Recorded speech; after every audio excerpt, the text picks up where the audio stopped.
Hello and welcome to Pickleball Therapy, the podcast dedicated to your pickleball improvement.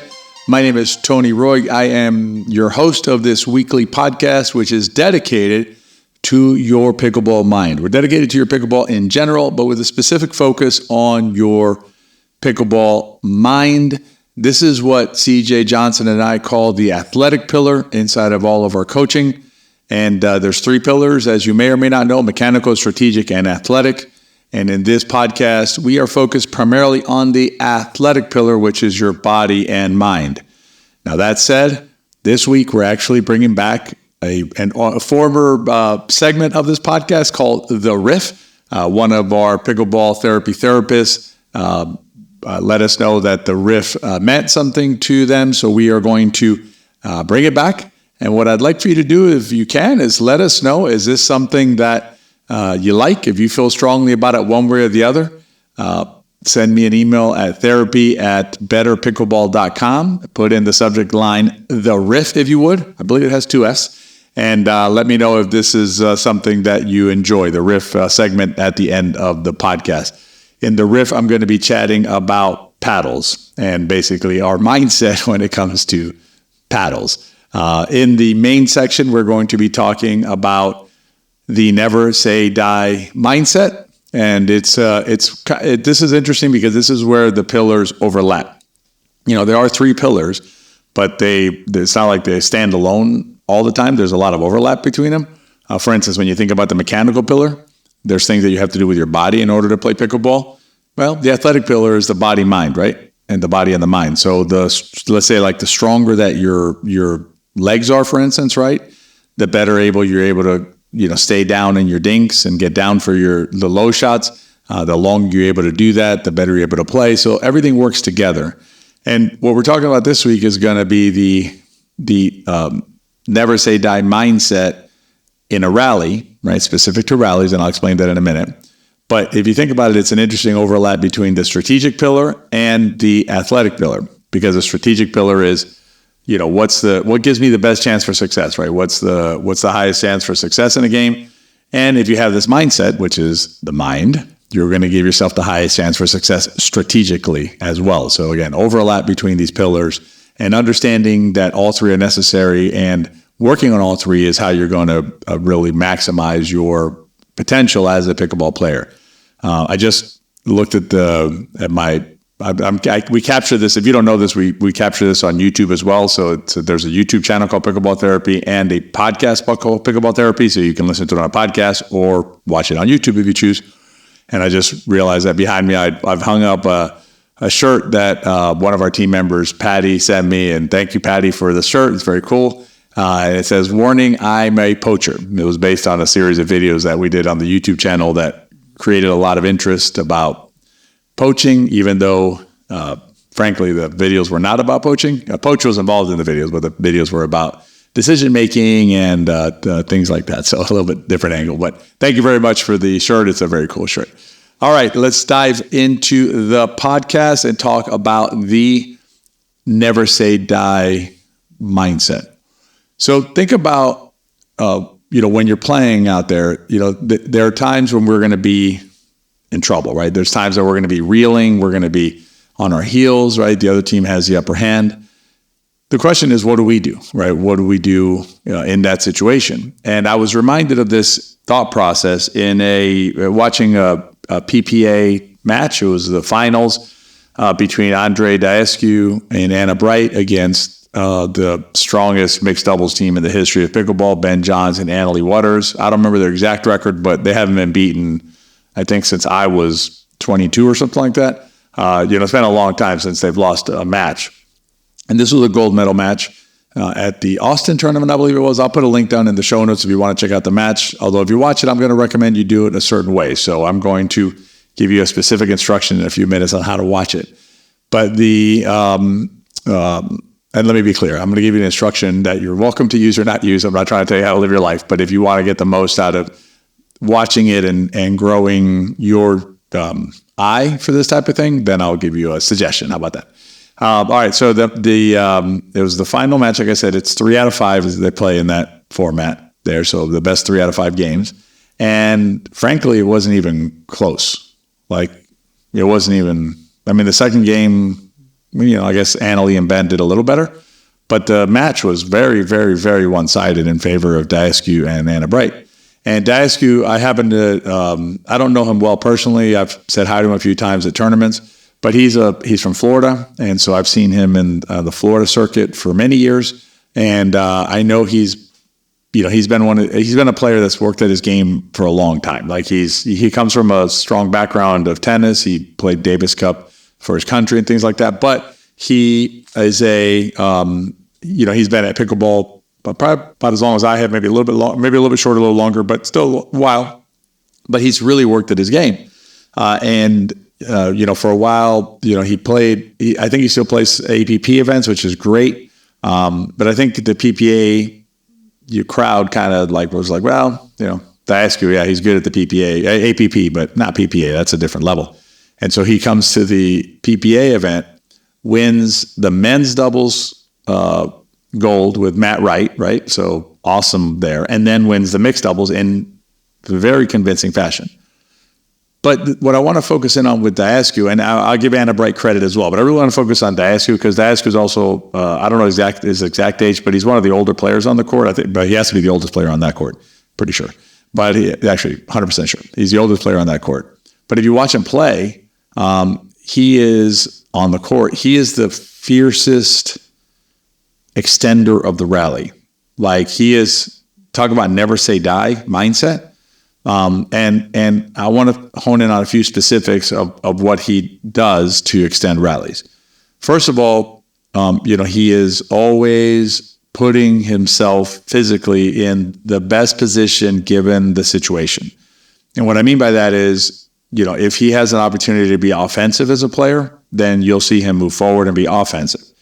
If he's in a situation, if his team is in a situation that doesn't merit that, right, doesn't warrant that, then you'll see Andrei put himself in a defensive position, right, which generally means farther back in the court. So at the baseline, behind the baseline, as far back as possible in order to be able to better defend against the potential offense that's coming against his team. And you'll see him, and he's I think he's 6'5", I believe. He's a tall player, but the way he commits to going after balls and to keep extending rallies, he is like I said, it's a mindset thing. It's not just strategically. I know that if I extend the rally, I give myself the best chance for winning. It's basically to him it's become second nature. I'm pretty sure that he's never going to let a rally end without him doing the best that he can to put his paddle on that ball. So you have court position is really important there. Another thing that he does very well is his awareness of the net.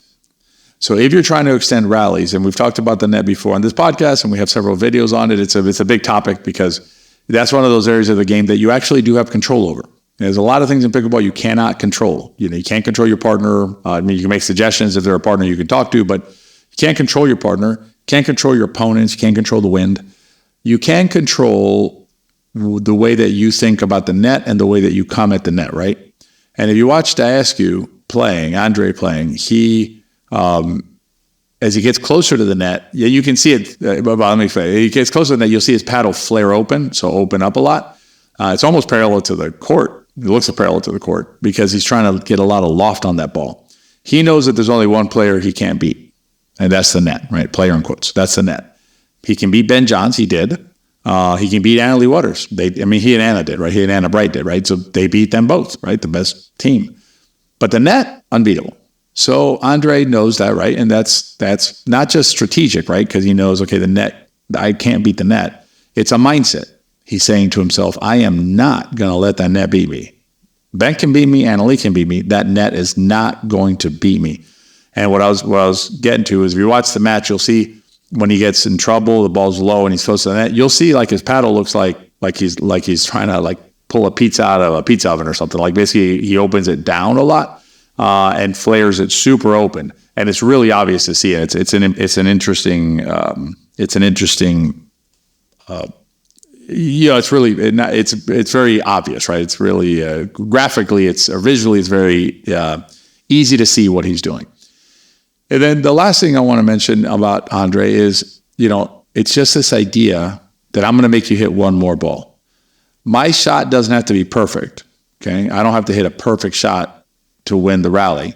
And this harkens back. We did an episode, I'll put it in the show notes, but it's an episode about pickleball being messy, being a messy sport. And it is a messy sport. It's it's messy in terms of, the rallies are messy, and, things happen that are, sometimes in your favor, sometimes not. But, there's not a lot of rallies in pickleball that are like textbook perfect. Like everybody played, the most amazing pickleball and the rally ended. Usually there's some muck in there. There's a little bit of mess. And Andrei doesn't mind that. Andrei, he's fine with that. And he's just saying, I'm just going to extend the rally.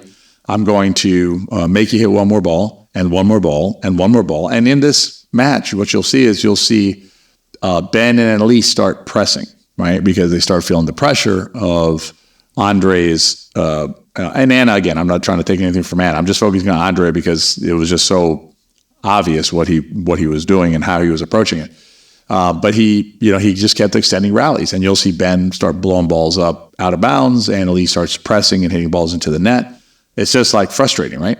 And so when you think about that yourself, that can be you, right? In terms of how you approach the game. You become that player who the other teams go, oh no, I'm going to have to hit 17 balls in order for this rally to be done. And I'll tell you, I got to play yesterday with my friend and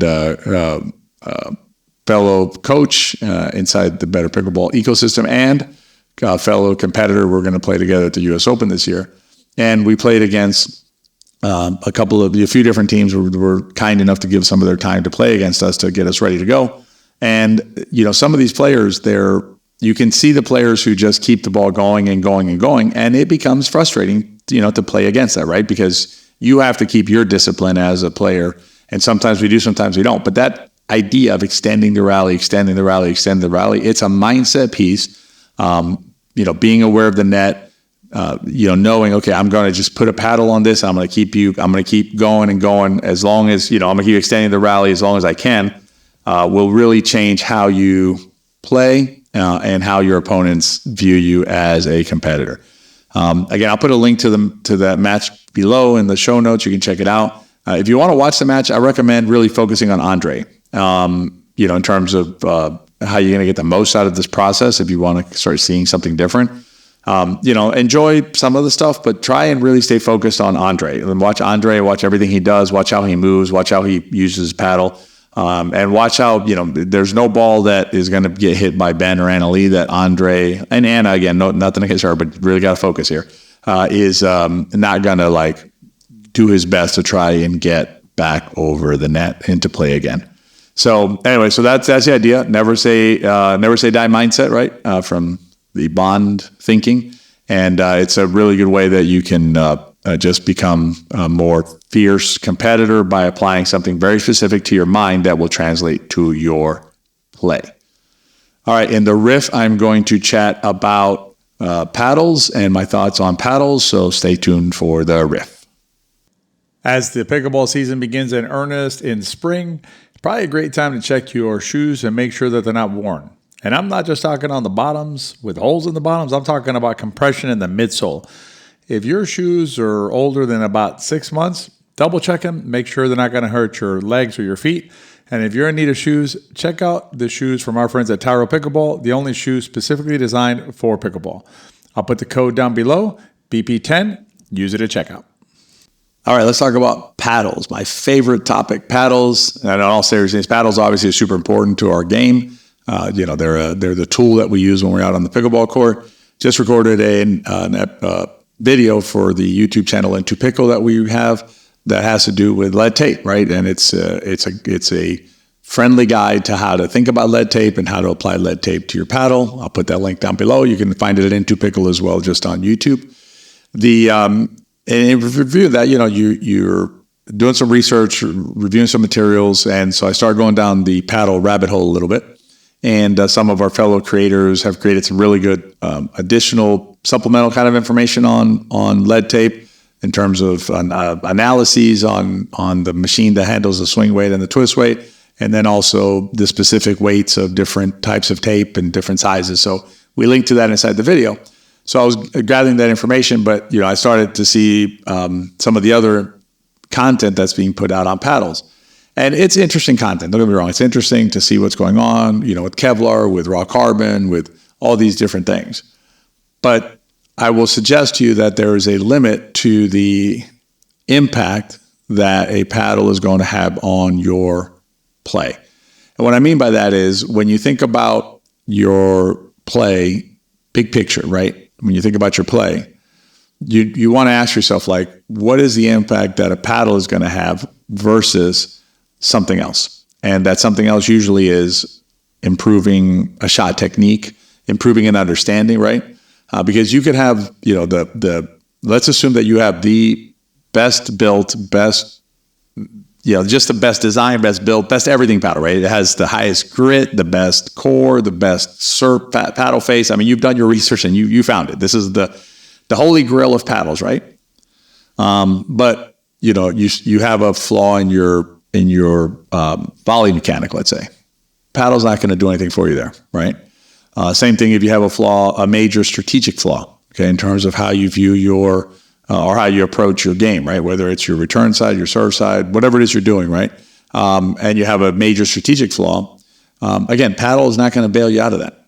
So if you think about it, like in terms of priorities, understanding the game strategically, right? And that's that FOSS approach that we talk about inside our coaching. So framework, objectives, strategy, and shots, right? In that order. If you don't have framework and objectives, you can have the holy grail paddle, not going to bail you out. Mechanical issues, not going to bail you out. Athletic pillar issues, right? So your mind is cloudy because you're still working on your mental processes, right? Paddle's not going to bail you out. Same thing. Your body's tired. You can't get down for the shot. Paddle's not going to do it for you, right? Can't get down for you. So again, when you think about paddles, I think it's important to find a paddle that's right for you. And what I would suggest focusing on there, generally speaking, is you want a paddle that's not too heavy for you. Right? That's really key because you don't want to hurt yourself with a paddle. You could have a holy grail paddle, meaning like everything is magnificent in the paddle. It's the best built paddle in the history of paddles, but it's too heavy for your body, right? Not going to be good for you because it's going to hurt you. So you're better off going with a paddle that's not the holy grail, but doesn't hurt you, right? That makes sense. So weight is super, super, super important. Paddle grip size is super important as well. Make sure it's a paddle grip that you're comfortable holding. It doesn't hurt your arm. It's not too big, not too small. And you can think about that in terms of like gripping a pencil, it'd be too small. Gripping a water bottle is too big. Obviously, I've gone to the extremes. But, you want a paddle that fits in your hand comfortably. Usually, you can use your pinky from the offhand, kind of fit it in between your finger and your palm. That's a pretty good guide. Quarter inch, something like that is a decent guide in terms of spacing there. But so grip and weight are super important. And then, it's a paddle that feels good to you when you hit it. That's going to be great. That's going to be super valuable. And it's a paddle that makes you happy. There's not enough said about that. It's just a paddle you pull out of your bag. You're like, man, I'm so happy to have this paddle. Fantastic. That'll make your mind happy, right? And so those are characteristics of a paddle that I think are more valuable than getting bogged down in. It's got raw carbon fiber. Now they're doing what Kevlar mixed with like carbon fiber. I mean, it's just, there's always going to be something, there's going to be a little hole in the throat.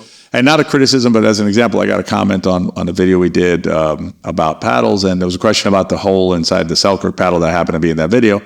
And I answered the question, and there was another question. I answered that question, and then there was a third question. And the question kept on being, do you think the hole's a gimmick? And I answered it a couple of times, and I was like, well, this is being repetitive now, so I stopped answering. But the point is, this player was bogged down in like the hole and the paddle, and kind of who cares? At the end of the day, it does make a little bit of a difference, but not that big a deal. Like I said, it's not going to bail you out from any of these other things.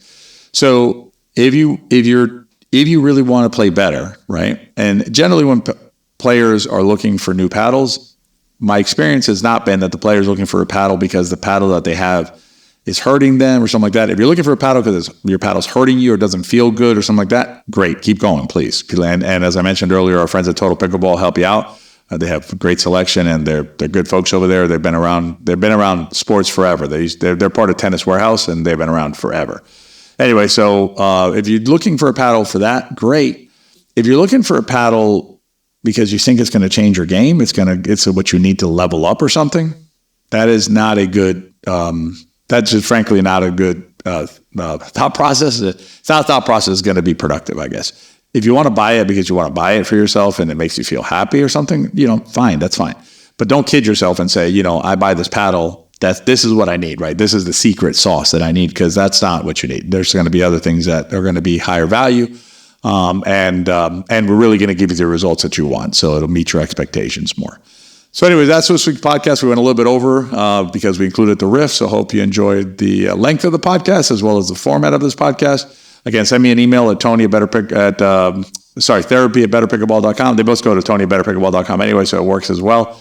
Put on the subject line, the riff. Let me know if this is something that you enjoyed or did not enjoy, this riff, and then we can proceed accordingly. Because at the end of the day, as much as I enjoy making this podcast is about you, the pickleball player, trying to provide you information that is helpful to you and will, just make your pickleball journey a more complete and happier one as much as we can. If you enjoyed the podcast, please consider rating and reviewing it wherever you listen to podcasts. And as always, please share it with your friends. If you enjoy the podcast, they probably will too. I hope you have a great week, and we'll see you next time on our Pickleball Therapy podcast.